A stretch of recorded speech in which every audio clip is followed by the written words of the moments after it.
Hello everybody. So this is going to be a more raw video where I show how hacking would essentially look like. And obviously I'm not going to do this on a real website, so I'm going to do it on a machine that is intended to be hacked on a hacking platform called TryHackMe. And I'm going to demonstrate everything completely raw and unfiltered so you can see how it actually looks like, okay? So I really hope you get something useful out of this video.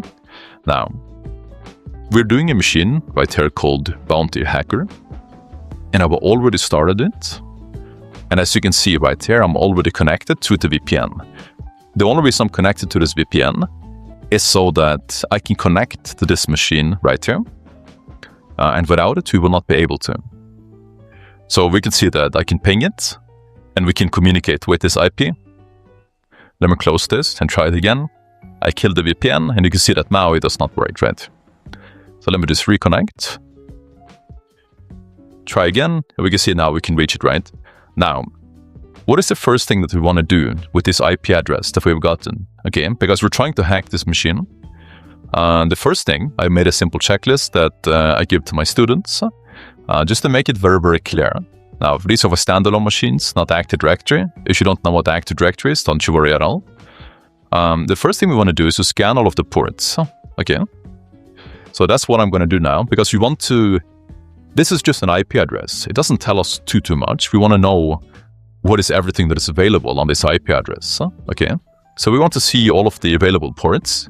And the way we can do that is that we can use nmap. And then we want to make it verbose so we can see the ports as it's being scanned. And then I want to enumerate all of the ports for now.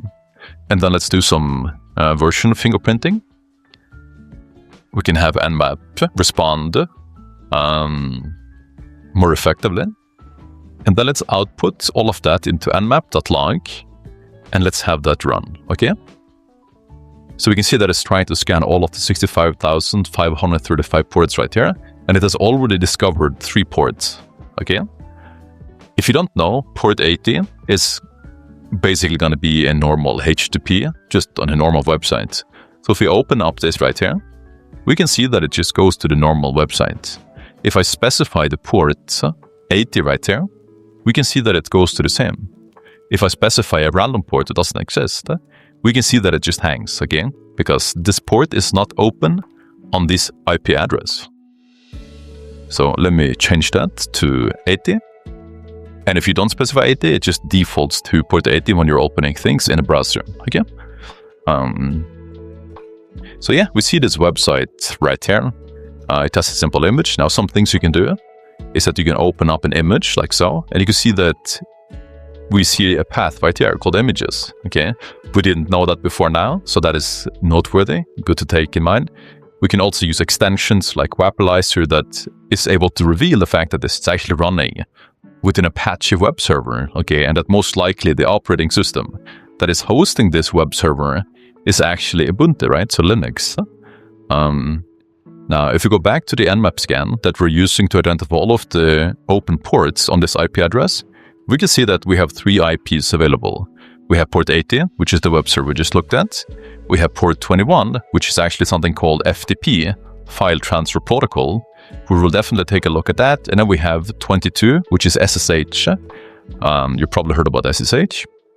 So in terms of attack surface, because our goal is to hack this machine, of course, on TryHackMe, 21 is typically very interesting, and then also 80 can be quite interesting. So let's open up a new terminal right here. And then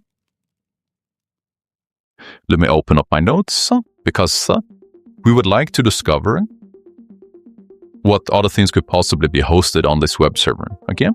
So this is just a simple one-liner that I have right here. I will explain it in a second. So all it does is that it uses a tool called FF, and FF is going to brute force all of these, let's see, like so. I can just show you as it runs. So we can see that it all immediately gives us feedback already. We can see images and JavaScript. Now, what this is doing is that it's going to this web server right here on this IP, and then it's doing something called fuzzing. In other words, it is just taking words from this word list and it's trying all different combinations in this path. So I will show you, I'll split this, and then I can do head, -n10, for instance.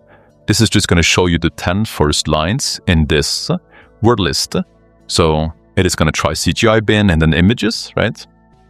So first it tried to do this IP right here and then /CGI bin, but it didn't find anything, so it didn't give us any output. But it actually found a folder called images that we explored earlier. And then obviously this is just 10 instances, but it's already done 40,000, as you can see right here, checks, because this word list is very huge. We can actually see how big it is as well by doing WC, which is word count, I believe. So we can see that 62,000 lines of different random names that could be potentially directory names, which is what this word list is meant for. Okay, so we can see server status, we can see JavaScript, and we can see images. Now immediately, none of this looks very interesting to me. We can also see the status code. It is a status code 43, which just means that it is forbidden. We are not allowed to see this directory. So if we go back and we do /server status, we can see forbidden once again. And if we open up the network tab, hitting F12, and we reload, we can once again see the server status 403 forbidden. So that is okay. Just means we don't really have access to do this, but that's okay. So far, none of this sticks out to me. You will learn over time what looks interesting and what doesn't. So for now, I'm going to let this one run, and I would like to continue. This one is also running as well. So I'm going to open up a new terminal. Now keep in mind, we are doing a lot of scanning. We're doing a lot of scanning with directories, and we're also doing a lot of scanning right now in terms of networks, network traffic, right? We're sending a lot of network traffic, and it's trying to identify all the open ports, and it's trying to do some additional checks as well, like trying to enumerate this specific version of the different ports, etc. I'm going to close this for now because I'm impatient, and I would like to take a look at this port 21, because this could be very interesting. Now keep in mind, this machine is it's rated as a simple machine, okay? It's an easy machine, but that's okay. I just want to show you some general basic methodology, okay? And if this is the first time you're seeing this, don't be intimidated at all. You will get very used to it, the process. So I would like to check port 21 right now. So if we're going to the checklist, we have now basically scanned all of the ports, and we've only identified 3 ports. So we can do a little check right there. I'm checking the different directories, okay, on the web server. That is what I am doing right here. We also found something called jQuery. I doubt that's going to be interesting, but I'm going to let this one scan a little bit more, right? You can also see that it's a subfolder of JavaScript. So it's not /jQuery, it's JavaScript /jQuery. So yeah, I would like to check port 21 at the moment. And I'll do a check here because I don't think I'm going to find anything more interesting. Again, none of these paths here interest me at all, so I'm going to close it. So to check that port, I would first like to do a little something called a banner grabbing, where I will take a poke at the specific port on this IP, and we can see that we see a specific version of FTP. We can do something like exploit DB.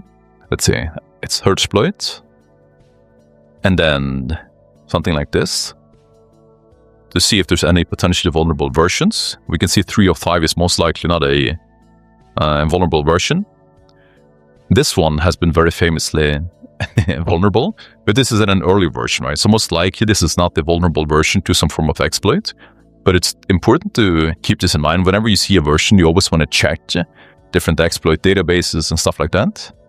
But I would like to take a look now at this FTP and see if we can have anonymous access, or if we can potentially brute for some usernames or anything like that. So I'm going to do FTP 21. I'm just going to type in anonymous. And we can see that we actually get access with that. That's something called anonymous access. You can look up FTP anonymous access if you're interested. This is obviously not a secure configuration, but it benefits us because we're now able to get access. And we can actually now see that there's 2 files inside of this FTP. So I'm going to do get both of these files.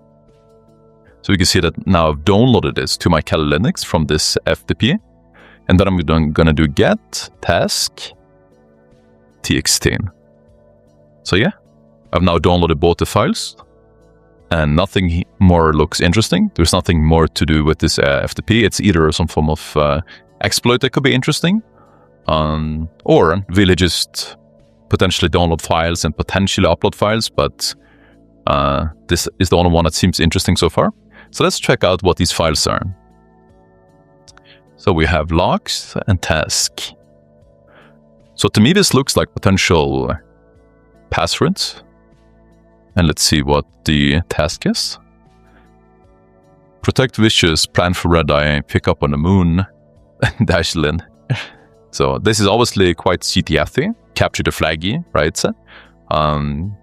This is obviously unlikely to be super realistic, but the nice thing about doing these different hacking rooms is that a lot of them can actually teach very useful techniques, and you get used to the methodology, and you start to get familiarized with tools that you wouldn't otherwise, right? Because this is fully legal to do.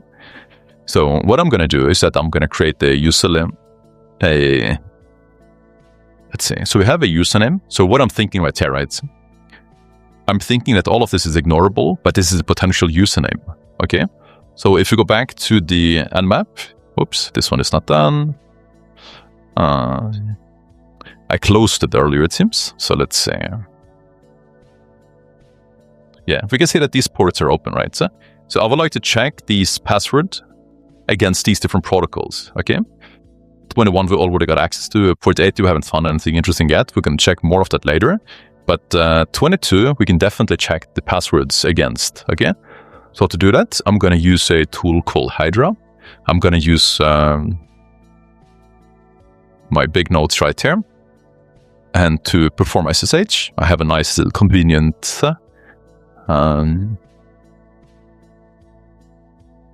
command right there that I can use just to save time. And the username that we're going after is Lin, right there. We're using a password list of Rocky, but we're not going to do that. We're going to use the password list that was already inside of the FTP share, logs.txt. The IP address is going to be this. SSH is the protocol, and let's try that, see how it goes. So now it's going to brute force all of these different passwords against this user. And let's see how it goes.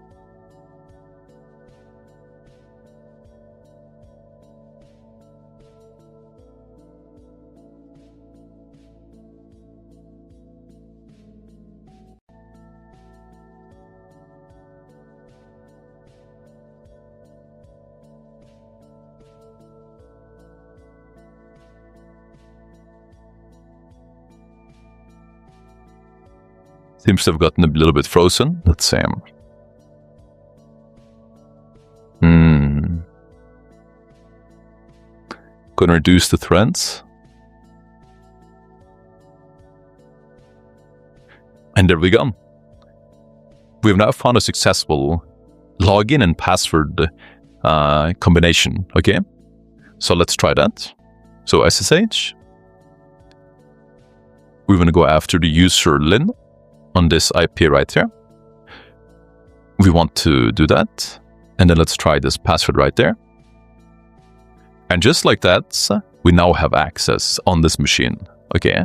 So it seems that going after the web server directly was not really the path, but actually exploring the FTP and finding these files that should not have been there to be very, very useful, okay?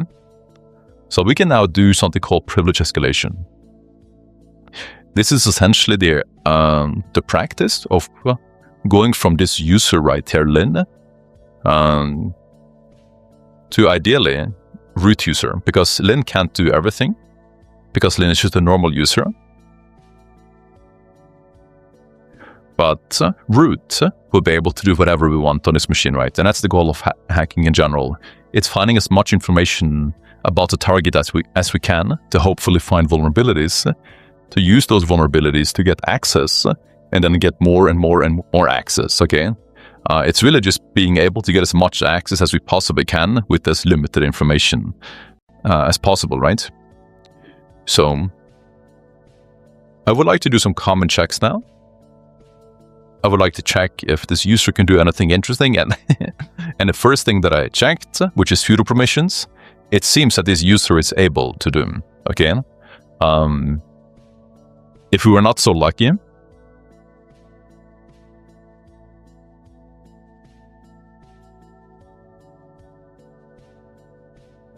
then there are many things to check. Let's say. So if you go to my notes, Linux privask, right? One of the things that we would typically like to do is to run tools like linpiece. We can check internal listening ports. We can see the specific version of the OS in case there's some type of kernel exploits, and it's way less complicated than you might think. We can take a look at listening processes, and something we definitely would like to do is to take a look at the SUD binaries. So find binaries with SUD or SGID bitsets. We can just copy that. And we will see a lot of different outputs. Now this is stuff with... These are the ones with the SUD binaries. This is a lot of outputs.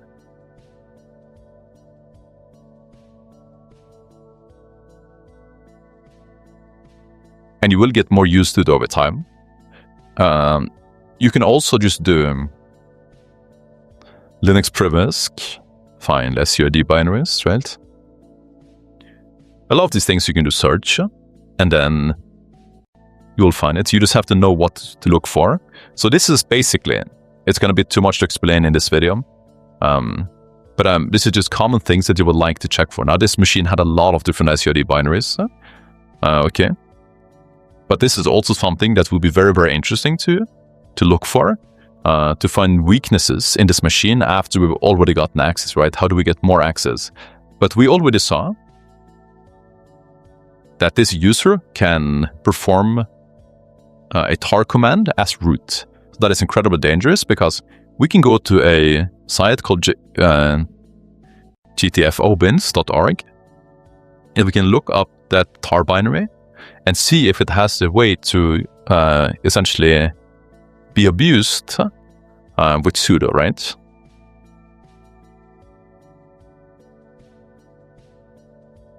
And it seems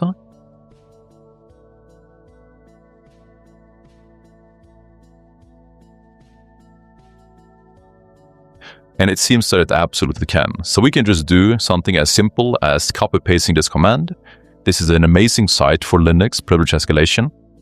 And because we have these accesses right here, these permissions, we can just do this. And then suddenly, if I do this again,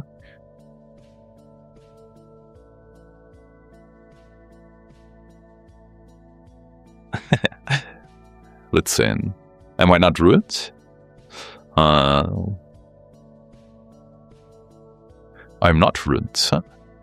That's because I'm incredibly stupid. I forgot to run with sudo. So obviously, we want to do this with sudo, and then bin tar with the full path just to be safe, and they should work. So who am I now? ID, now I'm root. So if I want to enumerate the root directory, I can, right? If I want to write something into the root, hello txt, I can. And yeah, don't you worry at all if this was way too complicated with the privilege escalation. You will definitely get used to this over time, and I teach this plenty in my course, etc. But yeah, I hope this was a nice introduction to hacking. A lot of this methodology is going to remain the same, and you will get more used to it over time. But yeah, I hope that was useful, and we have a lot more videos on our YouTube channel to learn from. And yeah, have an awesome day, everyone. And if you would like more, let me know down below. And have an awesome day, everyone.